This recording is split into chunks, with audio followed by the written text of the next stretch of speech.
Face à l'info sur la première. Soir première, face à l'info.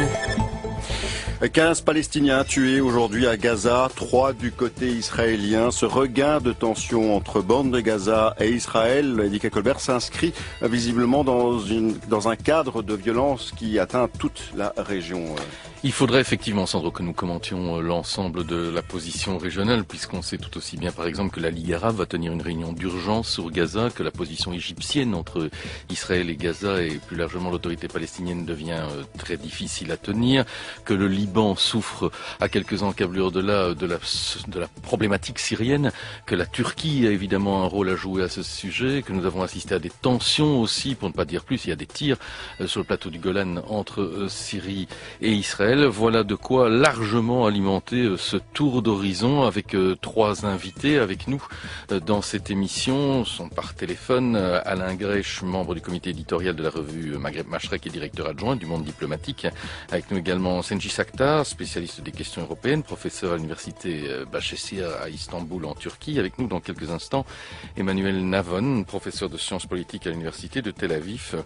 On le surnomme parfois la nouvelle voix d'Israël. Il est candidat en tout cas l'an prochain en 2013 au Parlement israélien à la Knesset, donc sur les listes du Likoud, le parti de l'actuel Premier ministre Benjamin Netanyahou.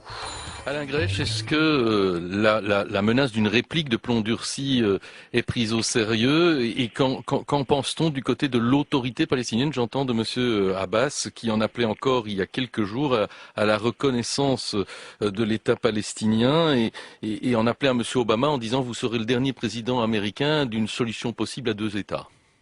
Oui, tout à fait. Il y a une crainte de l'autorité palestinienne.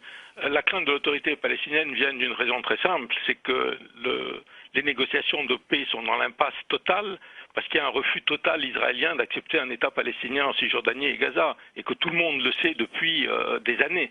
Donc l'autorité palestinienne qui a mis tout son crédit en faveur de cette solution voit son influence diminuer parce qu'elle est incapable de répondre à ces questions. Mais je voudrais rajouter une chose sur quand même qui est menacé aujourd'hui et qui subit les morts. Entre la fin de l'opération plomb durci et cette escalade, il y a eu 271 Palestiniens tués, dont 30 mineurs et 4 Israéliens.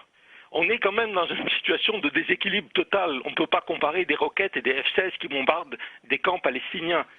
Et ce qui est assez drôle d'ailleurs, si on peut dire, parce que la situation ne l'est pas, c'est que un journaliste israélien, Alouf Ben, faisait remarquer ce matin que le responsable du Hamas, qui a été tué par les Israéliens, était celui qui depuis 5 ans imposait la trêve entre Israël et Gaza, qu'il imposait aux groupes palestiniens les plus extrémistes qui refusaient cette trêve, et qu'en le tuant, on rend plus difficile encore toute solution pacifique et toute trêve, tout en sachant qu'aucune trêve ne peut être durable tant qu'il n'y a pas de solution politique.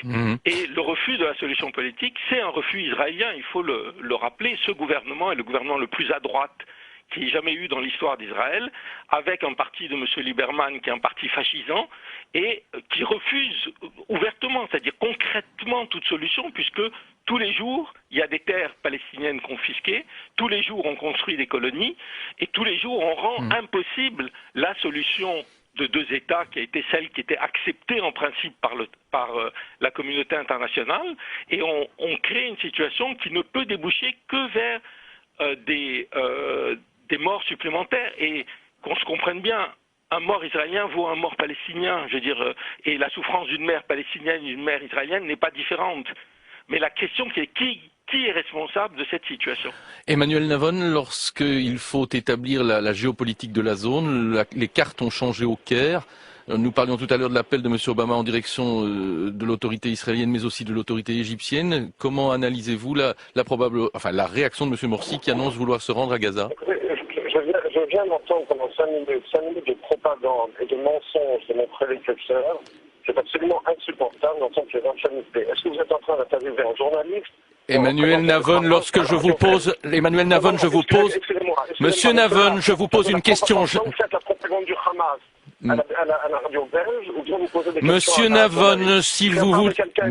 Monsieur Navon, est-ce que je fais l'interview? Monsieur Navon, est-ce que je fais l'interview du politologue ou du candidat du Likoud? Des deux. Donc je vous pose une question. Vous avez eu pour l'instant l'interview de quelqu'un qui parle au nom du Hamas. Eh bien, je vous demande de vous exprimer au nom du gouvernement que vous représentez, monsieur, puisque vous êtes candidat de la liste du Premier ministre. Comment interprétez-vous la question à propos de la position de l'Égypte, monsieur Navon?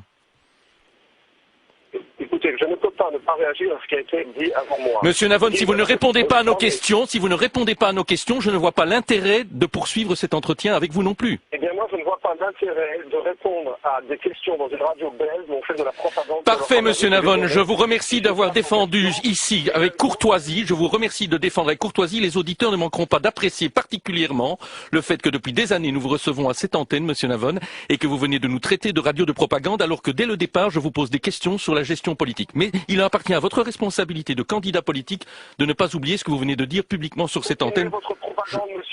Je vous remercie, monsieur. Nous nous quittons.